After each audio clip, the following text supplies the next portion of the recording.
Okay, welcome back. This is the second session after intake with our patient with panic disorder who also has agoraphobia.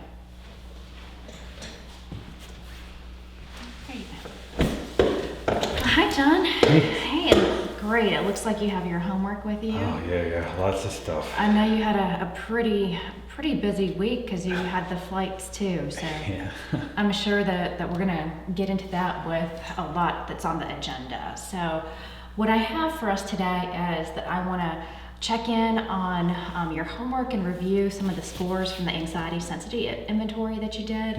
Yeah. I want us to review the panic cycle we went over last time to make sure that you called it your feedback cycle, the feedback loop. I want to make sure that you're on board with that.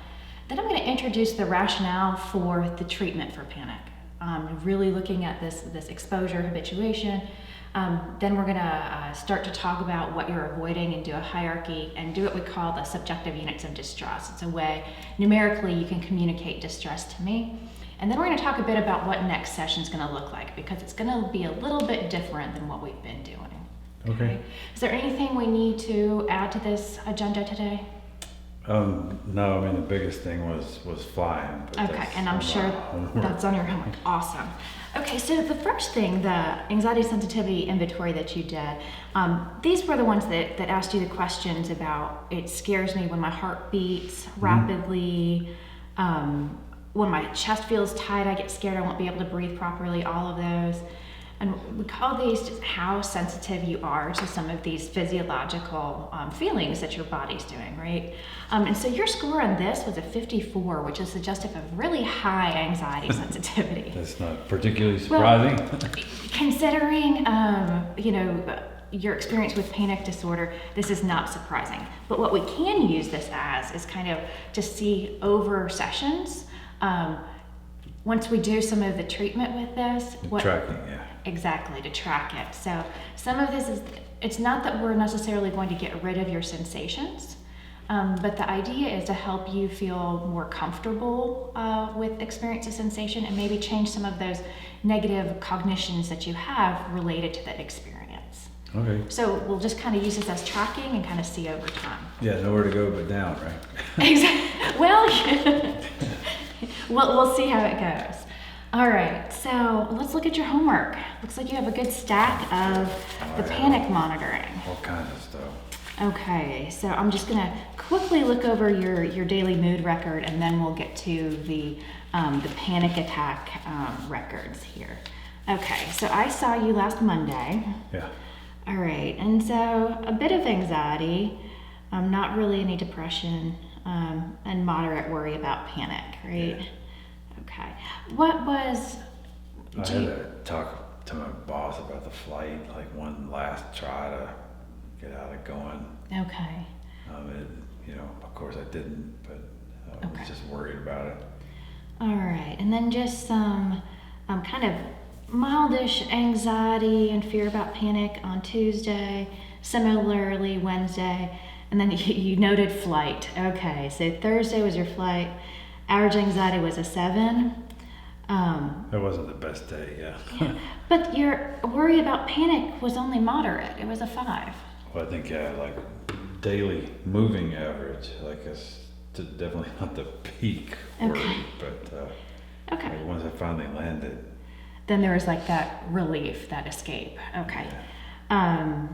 So, and then Saturday, we see, not surprisingly, some of that average anxiety go down. And it looks like yesterday you flew back. Mm-hmm. Okay. And we see a little bit less anxiety than your initial flight, and a little bit, not much, but a little bit less worry about panic as well. Yeah, the way back was, it was unpleasant, but I didn't feel like I was going to explode or anything. What was different? I don't know, I guess just did it, right before.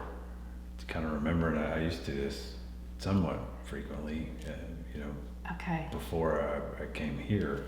And that is awesome, and we are going to bring that back up when we talk about the treatment with exposure. Okay. So that's really cool. So let's look at the panic attack record here. All right, so this would be the discussion with your boss about the upcoming trip. You said this was like kind of your last Yeah. hurrah, if you will, to get out of the. Yeah. Okay. So you put expected. Okay, so you weren't really surprised when you experienced these. Maximum fear, you put it as pretty strong. Yeah, it was, it wasn't as bad as the plane, but it was pretty bad. Okay. And so, and a lot of these match up with that anxiety sensitivity inventory that you answered. The heart racing, palpitations, nausea and upset stomach, dizzy, lightheadedness, trembling, shaking, unreality. Okay. So the thoughts, I want to be able to do it, and then I won't be able to do it, and then I'll get fired. Yeah. Okay, so this would be a big cost, like. I mean, I guess, yeah, it's probably pretty hard to find a job as an economist where they don't make you ever travel. It just seems stupid, Okay. And we talked a little bit how, what do you call it? Your numbers monkey, right? Yeah. that Las Vegas had their number monkeys, and maybe they wanted to see Right. your company's Yeah, number. it's just pointless. I mean, you just put my picture up or like get on Skype or something. Okay. So those were the thoughts going through your mind, the behaviors. You protested. I like how you put ineffectively. Yeah, I mean, I knew it would be. It's like my boss didn't have a ton of sympathy for that. Mostly silence and dread. Yeah. Mm-hmm. Yeah. Okay, so you protested, but ultimately he said, you're going. Yeah. Okay. All right. Then headed to the airport. Yeah. Expected. Yeah, it's like trying my best to keep it contained, but I knew the waiting, it's just awful. Mm-hmm. They make you get there so early, and then you got travel time. It's very unpleasant. Okay. So pretty strong, a lot more sensations than when you're in your boss's office. Yeah. The thoughts, I can't do this, I'll get fired. So that seems to be a similar theme to when you were in with your boss. That was a pretty easy one too, because he basically said, if you can't do it, you'll get fired. Okay, so this wasn't like... This is not really, ambiguous in any way. All right. Not mincing words there. So try not to come apart in the Uber ride, get through check-in as fast as possible. Yeah. Okay. So that was in the car, headed to the airport. Yeah, try not to freak out in the guy's back seat. Fortunately, all he wanted to do was babble about his family and his travel and his life plans, so he didn't really notice me at all. Kind of just trying to distract, maybe? Or was it helpful for you to kind of distract versus him paying attention to you? No, well, I guess it was better than if he'd stared right at me. I was just trying to look at my phone and tune it all out. Okay. And I figured there would be one clip. So you have it on the way to the airport, then you're on the plane waiting. And again, you put expected, still pretty strong, similar to the, or almost identical to in the car on the plane. So thoughts, okay, this one's not about getting fired. Let me out, I have to get out. Yeah, no, that was basically all I could think about at that point. Mm-hmm. Behaviors, nothing, I just sat and suffered. Yeah. Okay. All right. Do these thoughts, let me get out, I have to get out. I know you said that's pretty much all that came to your mind. Or else what? I don't know, I just felt like I was going to die. Just explode. Okay. I didn't, was worked way up, dizzy, just, it just felt like I was going to pop. Okay. And you said you just sat and suffered. Did you tell yourself anything? Okay, you just sat, the symptoms were really bad. How long did they last on the plane? It seemed like forever. I guess it took 20, 30 minutes for people to get on, and I was okay before that. Okay. Before everybody, because they send you business class, like you see everybody walk by. Right. So I don't know, maybe 10 minutes, 15. Okay. So even though it seemed like forever, 10 or 15 minutes, and then everyone else is on, and then I'm jumped in the next one that says take off. Yeah, it was a very short reprieve. I know you had 11:15 here, and then about 11:40-ish is what you put. Okay. Yeah, everybody else is like, when can we take off? I'm like, oh, just please please let's not take off. Okay. Again, expected. The plane has been a situational trigger there. Now we finally get to the highest here, the extreme fear. You have a fear of dying as well. That's an added symptom that wasn't in the last one. Thoughts. The plane is shaking and it sounds like it'll crash. There are so many people and I can't do anything. Yeah, no, once you're in the air, you're pretty much stuck. Yeah. Okay. And your behaviors: noise canceling headphones, eye mask, fancy pillows, trying to block it all out. Yeah, my wife bought me a fancy pillow. You can mash a button on it and it has like a massage thing in it. So I tried to just stuff my whole head shut to just blank it all out. So how long about did these sensations last? I don't know. By the time they came around with drinks and stuff, it was a little better. So that tends to be like what, 15, 20 minutes after takeoff? Yeah, and probably a little before that. I mean, maybe 15-ish minutes. Okay. I don't know. And then you saw things subside a little bit. Well, I didn't see things at all. Well, you felt the sensations start to die down a little. Yeah, no, it was definitely not like that the whole flight. It was really just in getting going. Just in getting going. Yeah, and then, the rest of the time I was fine. Like when you land in Las Vegas, they said in the summertime, like the whole plane feels like it's going to shake apart because of all the heat. But in the winter, it didn't seem that bad. Okay. And I'm going to write that down. It didn't really seem that bad. Yeah, well, I mean, comparatively anyway. Okay. And then I don't see any panic attack records for the flight back. No, I mean, like I was saying, it sucked, but it wasn't, I didn't flip out, it's like this is unnatural and I don't like doing it, but it wasn't at all like the ride out there. But look we have 4 instances. I mean, one was talking to your boss and 3 others getting you to Vegas, but on the way back, none. Mm-hmm. What do you make of that?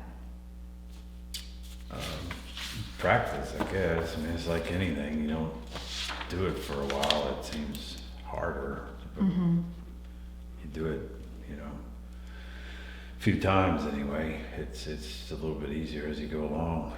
Okay, and that's awesome. And that's, what I hope that you're starting to understand. And it looks like you went through the cognitive behavioral model of panic again, this feedback loop. Well, you gave me boxes to fill out. Okay, fair enough. I was definitely going to fill them out. Okay, so just with your experience and what you understand, what we talked about, walk me through this panic cycle for you. Oh, like the flight? Sure, this stuff. It can be in general or specific to the flight, but how you understand your cycle of panic, just to make sure that we're on the same page and understanding before we move ahead to talking about the treatment we're going to do. Okay. Well, for this one, I've just put crowds and noise. I mean, it's a good bit of what freaks me out about the plane, I think. You're jammed in with people and you can't get away. And that was similar with last week's, the luncheon that you excused yourself from. Yeah, or just any place there's a lot of people anymore. Like Okay. Movies, like stores, just I worry about having a panic attack and then I'm going to get embarrassed or be stuck, like not be able to get away. So then I start paying attention to all that stuff, like my heart goes, it gets shaky. Sometimes I could just feel, like coiled up real tight, like I can't relax. And so where does that lead your thoughts to go? Usually that I'm fixing to have a panic attack, that I'm headed downhill any minute now. I need to get away. I need to run. And then I try to avoid those situations. And here it was like estimation of threat. Well, it's the likelihood is I put like an 8 because it was highly likely, but it's not as severe, Even as hard as I can imagine freaking out when the plane is going up, with all my sensory deprivation materials. I'm not sure anybody even noticed. Okay. So So that embarrassment fear that you put down, like people are noticed, you don't really have evidence for that. well, I mean, some. I mean, Okay. it'd be judgmental at work or something if you do that. But you know, before I put my eye mask on too, I looked around. A lot of people in first class were drinking. I was like, it seemed like it's 11 in the morning. Like, why do you and it was probably because some of them felt the same way. Just you know, Okay. I wasn't the only one. So I tried to rate the severity somewhat lower because it's, you know, even at the worst I could imagine, I didn't really have anything terrible happen. Like it feels Yeah, really bad. right.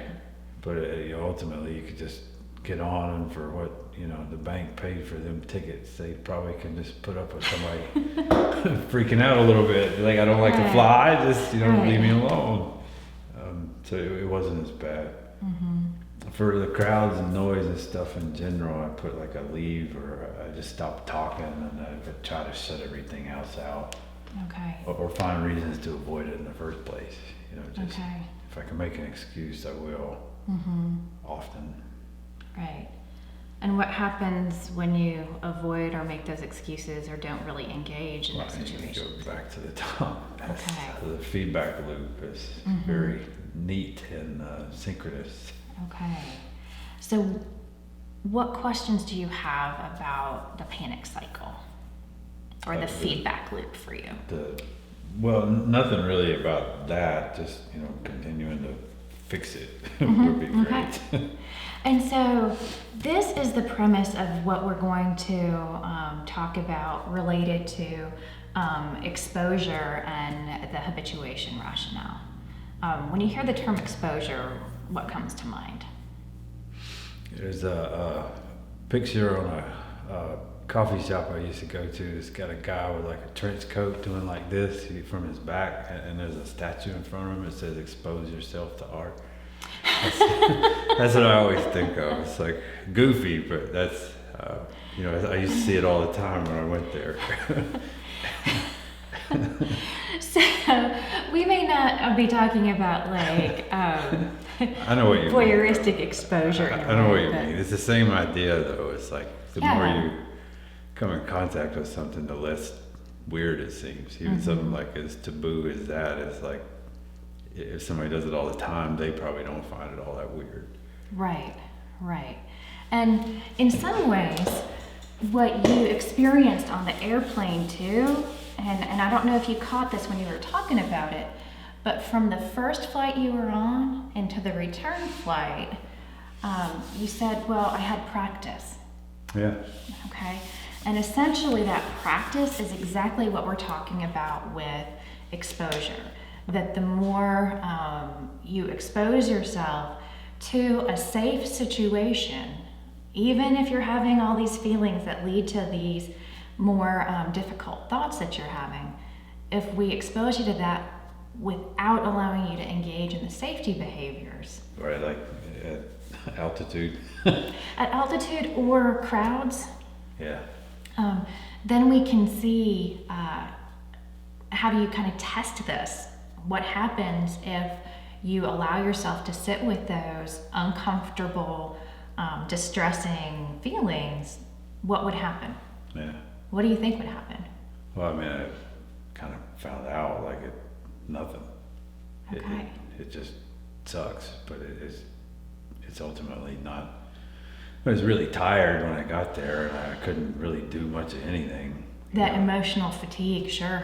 I had, that night, everybody said go see one of those Cirque du Soleil shows, and I was like, no. Just kind of, you're wiped. Yeah, I didn't get to do anything fun, but ultimately it wasn't that big a deal. Right. Okay. So you're already, in some ways, whether you realize it or not, we're experiencing exposure. It wasn't kind of planned in a test our hypothesis way, but just by having to. Just in a don't get fired In a don't get kind of way. Right. So in some ways right now, like with the airplane or in the crowds, you have some anticipation anxiety, right? You get in the situation and you experience these heightened sensations, right? And then you do something to avoid, escape. Or when I can, yeah. When you can, right.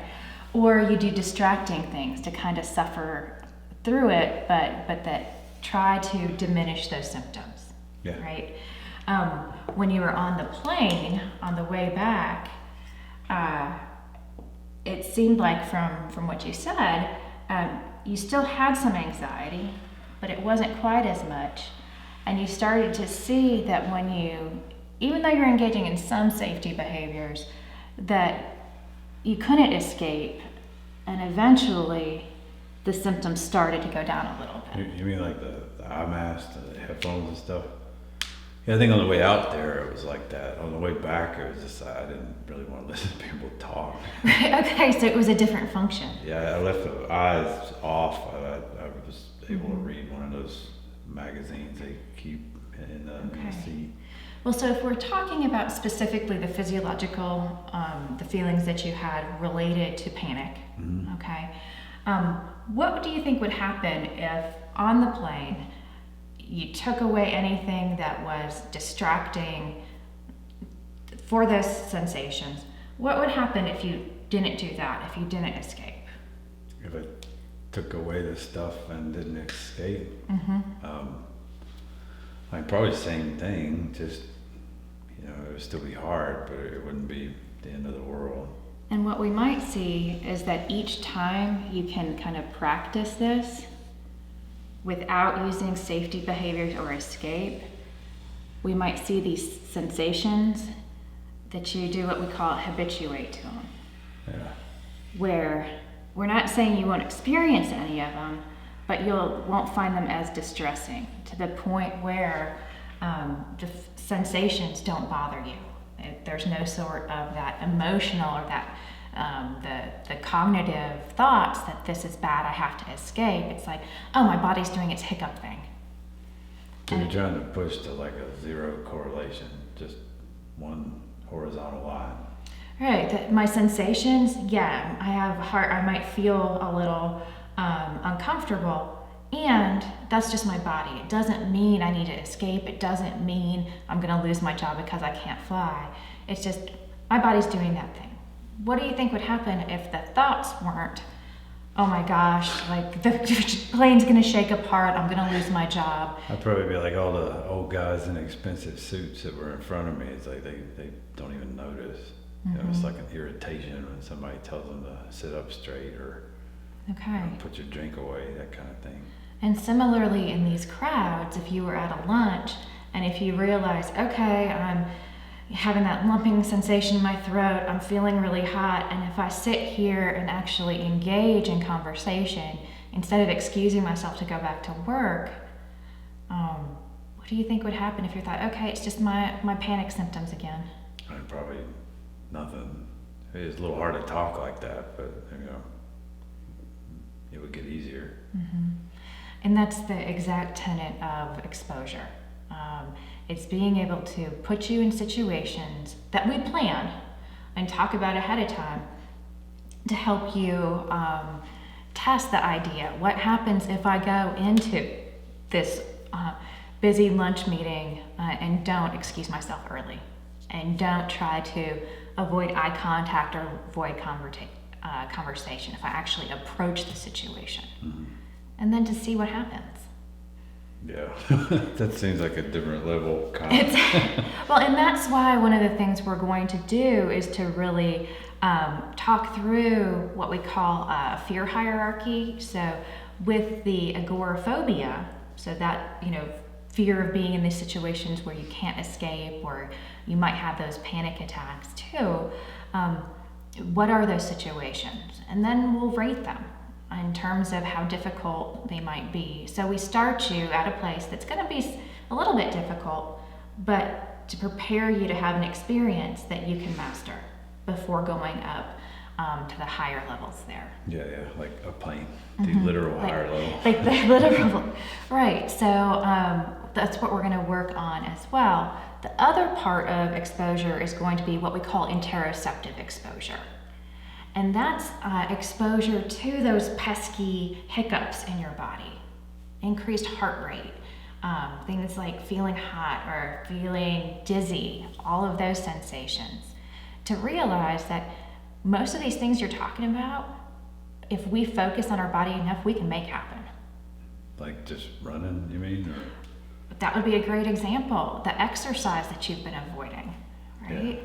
What is it about the exercise that makes you want to escape? I mean, the heart rate, it's like having a panic attack. So if we similarly start exposing you so that you start to see, if I don't escape, it starts to go away. Like the fear of this means panic is going to go away. The heart rate is still going to go up, right? If you want to do some really good cardio, if you want to get back to your weightlifting, we want your heart rate to go up. But the meaning behind it and the escape behaviors, those are the things we want to try to help change. Okay. Okay. Yeah, I used to not even notice that stuff. Exactly. And so with that, like you said, with the flight, it was almost like I practiced it and it got easier. Exposure is the same tenets, that if you practice repeated exposures, then you're gonna, it's likely that you will start to habituate to those physiological sensations. Yeah. And if you're not bothered by the experience anymore, it doesn't equate to panic. It doesn't equate to these catastrophic cognitions. Yeah, it's market equilibration. Yeah, it's like the longer you buy and sell between two, sides of an equation, the less variability you experience in the price points. Okay. Because, at first everybody's convinced somebody else is going to try to screw them over, so they fight about it, but then once you've done it 1,000 times, it's just, that's where we buy that stuff. Okay. It's like why your coffee costs, $16 at Starbucks. I mean, I went the other day and it was like $2, and I was like, I didn't order a latte, people. Okay. So with this, there are a couple of things that are going to help with you communicating to me how distressful or intense sensations are. Yeah. And we call this the subjective units of distress scale, or SUDS. Yeah. Okay. We can do it one of two ways. We can do a 0 to 10 scale, like you've been doing in some of that, or we can do a 0 to 100. What's helpful for you? How precise do you want us to be? What's going to be most helpful for you? You're a numbers guy. Yeah, so. like the 100 point is probably better. That way, Okay. Small discriminations. Okay. So what I want to first do is have these, what we call anchor points. Mm-hmm. And so where 0 is going to be like this complete calm, if you will. And 100 essentially is the worst panic ever. Okay. Okay? So do you have kind of that idea? If 100 is worst panic, what would be a 0 for you? What kind of situation or environment would that be?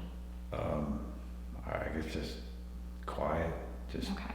sitting at home reading Okay. by myself, nobody around, no noise. Okay. Oh, and you said alone. Okay, yep. Yeah. No notes. All right. So what would a 50 be? 100 is the worst panic, 0 sitting home alone, 50.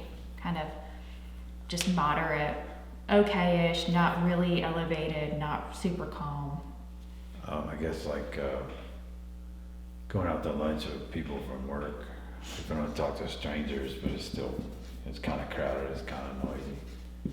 So with known people, Yeah. like no newbies, no Yeah. like customers or clients. Yeah, just the same people I see every day. Okay. What would a 25 be? Or maybe thinking about going to one of those places, like when somebody says, next Thursday we have a lunch meeting everybody's going to. Okay. So that anticipation of lunch meeting. Yeah. Or it's way worse for the flight, kind of geared up when I was thinking about that, but it's something more benign. Okay. So then what would 75 be? So 50 is out to lunch with people who you know, 100 is the worst panic. What would a 75 look like? I guess a really crowded place with a bunch of strangers. Okay.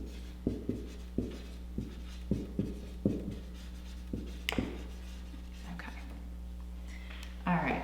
So does that seem good for you, or is there anything on that you want to change? No, I mean, I think it's pretty close. Okay. So I'm going to write this on the form for you to take home so that as you're reviewing some of this, you have a good idea of what the SUDS anchors are, and I'm going to make a copy for me so that we have a way of communicating and making sure that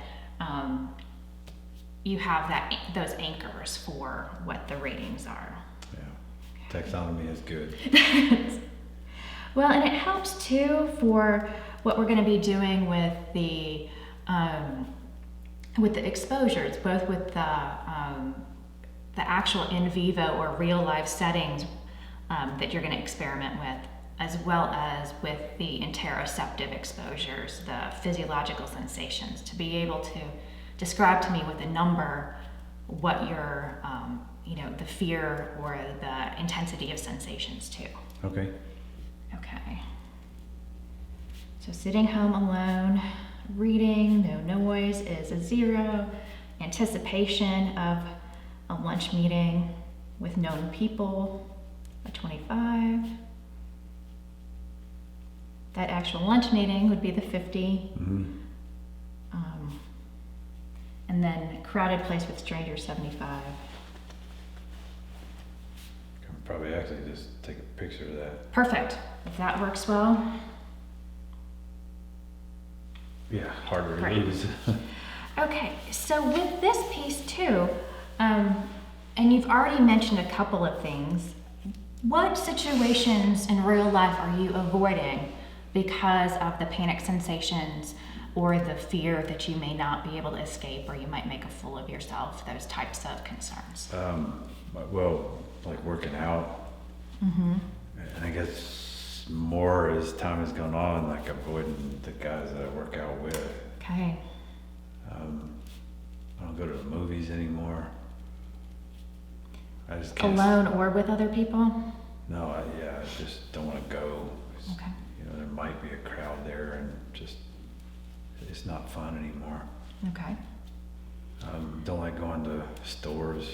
I mean, I never really liked going to stores, but So are we talking like Walmart at 5 o'clock? Are we talking? or any. I sort of have been, when I wasn't sleeping real good, getting up and going in the middle of the night, but even that is not easy. Okay.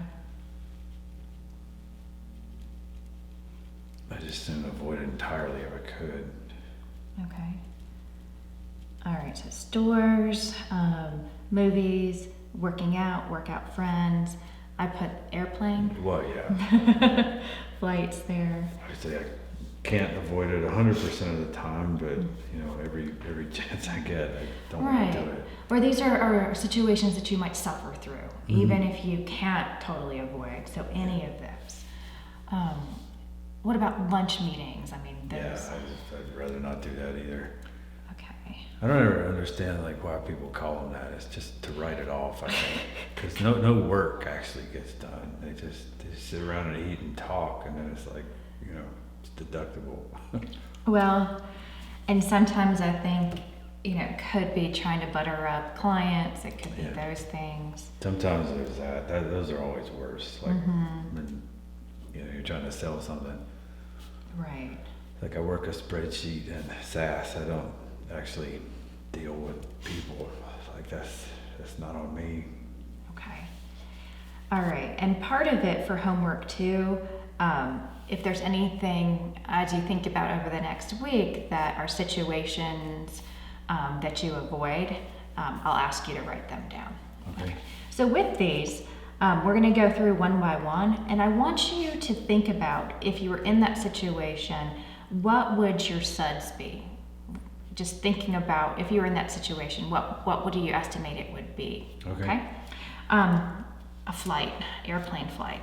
Oh, I was gonna say 100, but not 100, maybe 98. Okay. What do you think made it not be 100? Well, another one's visibly on fire. If there was a obvious malfunction, it would be worse. But I don't know, it would be a lot worse. Okay. So close to your worst panic, but 98. All right. Working out.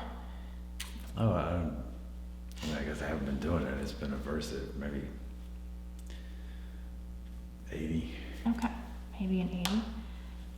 Does the working out depend? I mean, is it different if you were going to be like on the treadmill or elliptical versus lifting weights? No, because I'm in such bad shape now. Like lifting weights elevates my heart rate even worse. It feels like you're running, 10 miles every time you pick up something heavy. Okay.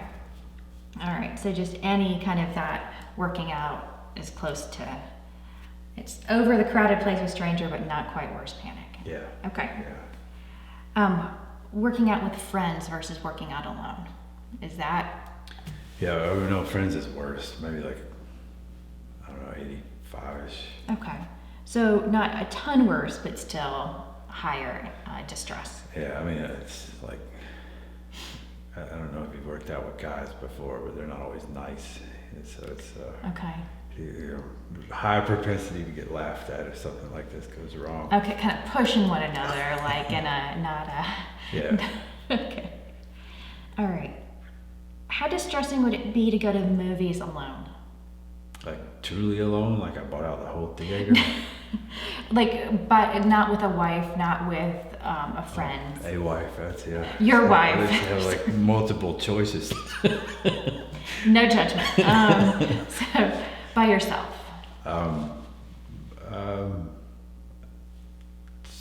67.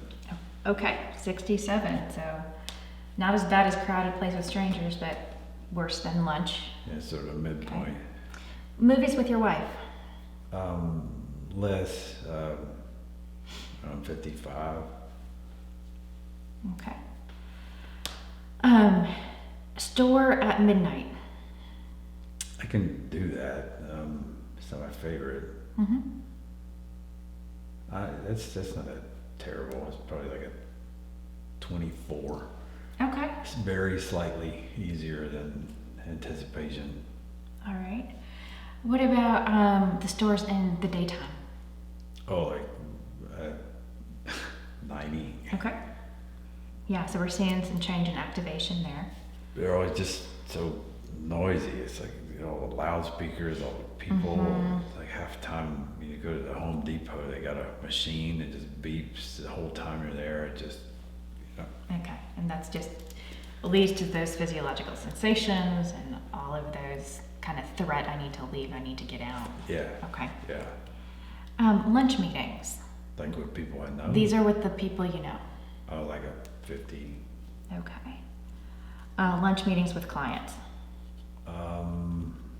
That's usually higher. Like, I don't know, if it's crowded, it's different than if it's not. Okay. Let's do crowded and not crowded. Crowded, I mean, probably like 75-ish. That's Okay. sort of what I was thinking of When it was this one, right? If it's not crowded and there are strangers, it's, I don't know, 62. Okay. Yeah. Great. So All right. just trying to think like how much harder it is than, going out with the people I see every day. Okay. All right. So we have the beginnings of this hierarchy, with the lowest here being going to the store at midnight. Yeah. And the next one after that is going to be movies with your wife. Okay. And because, we're starting off with these exposures, I'm wanting you to do something that you can have success at, and that's a little bit difficult, but you can start to see some changes, or we can test the idea that you might see some changes. Is the stores at midnight a good place to start, or is that too easy? Yeah, I mean, I guess it's pretty easy because, I was doing that weeks ago. Mm-hmm. It's also like I'm sleeping better. I don't really want to go to the store at midnight. Okay. And that's something that I was going to follow up with as well, to ask if any of the sleeping has changed. Yeah, I mean, it sucked while I was gone. Like, Sure. I didn't sleep. Well, the first night, I guess I did. I was just maybe purely exhausted. passed out, yeah. but yeah, but at home it's been much better. You know, just trying to be routine and do the stuff we talked about. Okay, and that's great, and I'll encourage you to keep following the routine that's been working. Now that I know you just got back yesterday, but let's see if continuing with those that sleep routine, if that's going to be helpful too. Yeah. Okay, so yeah, and if you're starting to sleep better, I don't want to send you to the store at midnight, especially with it being kind of low. Yeah. So then the next one we have here is going to be the movies with your wife. Yeah. So if we're designing exposures to kind of test these ideas that if you stay in a situation without engaging in avoidance or safety behaviors, that your sensations, you're going to habituate to that. What do you think the assignment is going to be here? Just go do it. Like, go see the movie. Okay. Have you looked into the movies recently? No, which is weird for me because I usually, most of my life, I like going, see all kinds of stuff. Okay. So with the exposures, part of it is to, during it, see what happens. We want to test these predictions. Right now, what is your prediction if you go to the movies with your wife? I mean, like when we have to go when it's crowded? Okay, so that's something we need to detail. Like, what's going to be a good place to start? Would this be a matinee movie? Would this be Tuesday at 11:30 a.m. Is that realistic for you and your wife's schedule? Well, no, but work and stuff. We'd have Okay. I don't mind taking off work to go see movies, but she probably can't. Okay, so we want to be realistic about planning these. I guess like the earliest one on after work on Monday is probably the least crowded. Okay. So starting off, yeah, let's start there and we're going to work the way up, okay? So you guys are going to need to figure out a movie, a time that works for you both. What's your prediction as to what might happen? She won't like what I pick out. More specifically related to you going and this stuff. I mean, I think it'll be hard. The last time I went, I wanted to see the movie. It was with The Rock and Jason Statham. Stuff blew up, and I didn't make it. those big action movies. 15 minutes. I had to get up and leave. Okay. I still haven't seen the rest of the movie. Okay. So I think it'll be hard. I think less people. It won't be, I hope, as bad as that, but it'll still be difficult. Mm-hmm. And I'm not going to try to challenge that thought, but what I don't hear is you saying, I can't do it, or I'm going to have to leave. No, it's not going to be nearly as bad as the airplane. Okay. Like, So, approximately half, like I can put up with that for sure. okay. So when you go in, and this is what you'll be doing with all of the in vivo exposures. See on this worksheet here, before you go, here's your prediction now, but before you go, I'll want you to write in what your prediction is, okay? Just the thought, you mean? Mm-hmm. Okay. Your thought. I want you to, then your distress rating, your SUDS pre, so maybe anticipating going. I want you to be able to say what the peak SUDS were on that 0 to 100, and after the movie, what was the post SUDS. Does that make sense? Yeah, I mean, that assumes that I make it through the whole thing, right? I mean, we're Well, and that's the second thing I was going to talk about. How do we eliminate the safety behaviors? And one of the safety behaviors is eliminate leaving. Which I see you're starting to just get a little bit anxious. Well, yeah, because you don't know. You might get there and just like, Right, it could be. Or at some point, you're drinking one of them blueberry ices, you might have to get up and go to the bathroom or something. It's Okay. like, Well, if you truly have to use the restroom, is that a safety behavior? no, I mean, I guess not in terms of anxiety. Okay.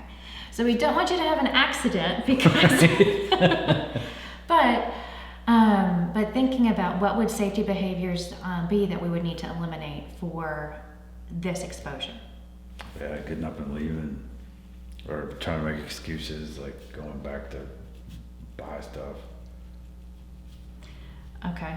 So maybe buy your concessions ahead of time? Yeah. Okay. So we're gonna purchase concessions ahead of time, especially if it's right after work, you both might be a little hungry. So making sure that you're planning for that too. Okay, you're gonna purchase concessions before a movie. If and when these physiological sensations come up, what are you gonna do? Nothing, I guess, just sort of sit.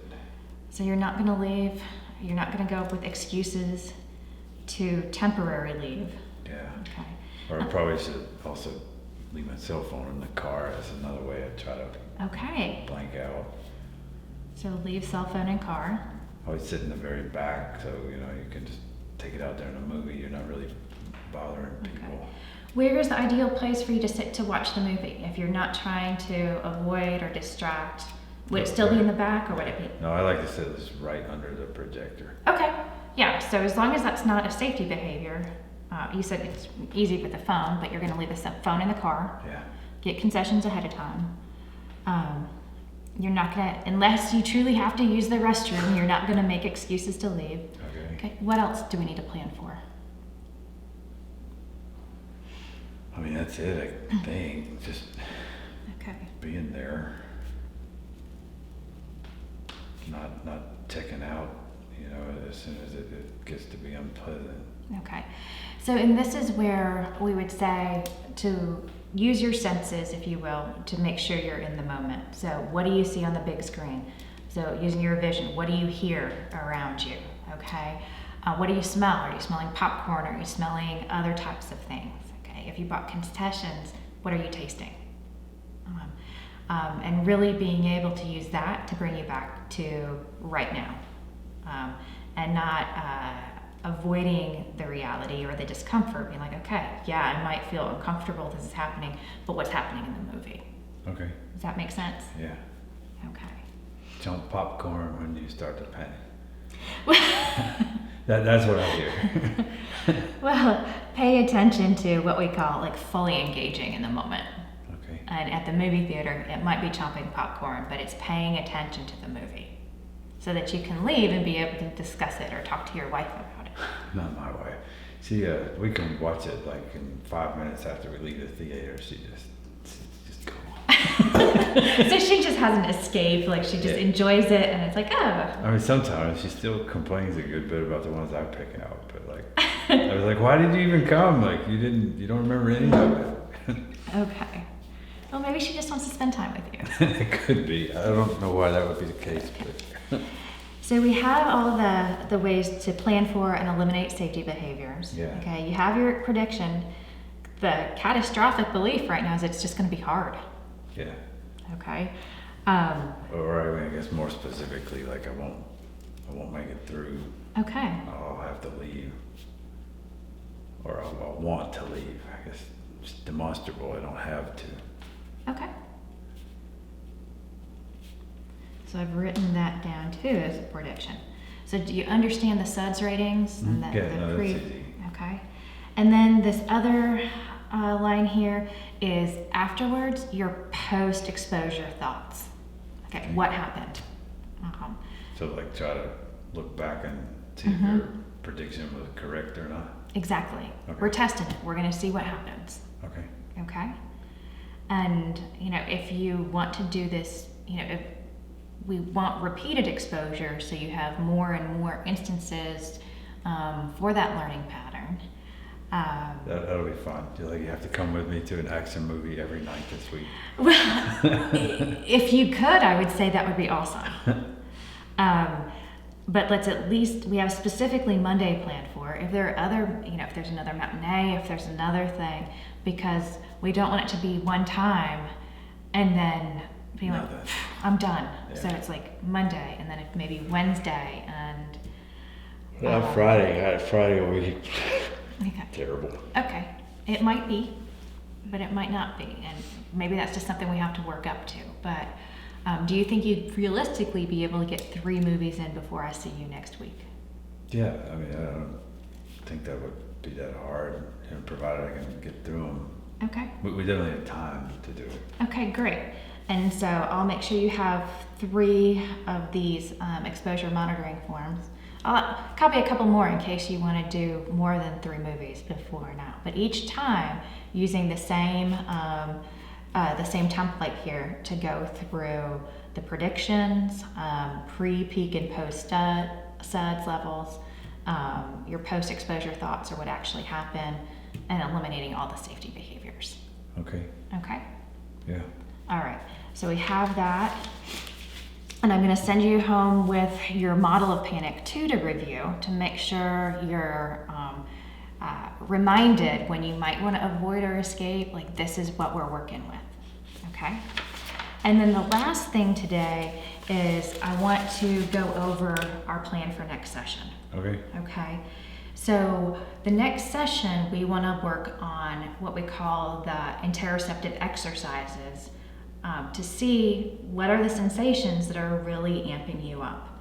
And so next session I want you to be prepared that we will check in on your homework. We'll see what went well, if it didn't go well, what might need to be tweaked to help put you in these successful exposure situations. So we'll check in on that, but then we'll go into running you through brief different exercises related to that we know increases physiological sensations.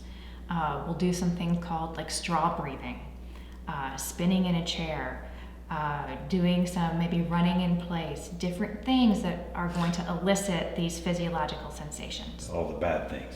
All the You should difficult have waited things. to tell me that till next week. Well, Nothing to think about.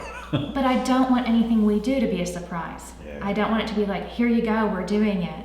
Everything we do is going to be collaborative. And so I'm not going to surprise that on you. And with that, I'd like us to plan for an 1.5-hour session, because one of the things that I don't want is for us to get you in an exercise where you get all these physiological sensations activated, and then I'm like, oh, time, gotta get out. Yeah. I want to make sure that when you're experiencing these, there's time to realize that nothing bad is going to happen or is likely to happen because of the physiological sensations, and that if you stick with it, Yeah. you're going to habituate. Okay. So will the same time work for you next week if we add on a half-hour leeway? Yeah. No, it's Okay. not that hard to get out for another 30 minutes. Okay. All right. So I know I just vaguely went over that, but what questions do you have about next week, or what can I answer to make sure we're on the same page? I mean, I guess my only question is, do I have to? But I already know the answer to that. So Have to. You Yeah. get to. Got to. You get to face your fears. Invest in anxiety now for a calmer future. yeah. You're the one that says you like your job and flying is going to be a part of it. But these pesky sensations, your body hiccups, that false alarm is preventing you from work stuff, from going to the gym with your buddies, from doing a number of things that are important to you. Yeah. So do you have to? No. Well, I mean, sort of do. I get it. I just, Yeah. it doesn't seem like it would be the most fun. And it is unlikely to be fun. And as long as you understand why we're doing it, that helps to motivate people to say, yeah, it's probably going to be uncomfortable, and like you're saying, and I understand why. Yeah. So, I mean, I think, I'm good. Okay, so we have your homework, you've got your panic attack records, you have your in vivo exposure forms. Anything else right now? No, I think that's it. Okay, great. And so we have the plan for next time as well. Okay. All right. I'll see you next I'll week. see you next week.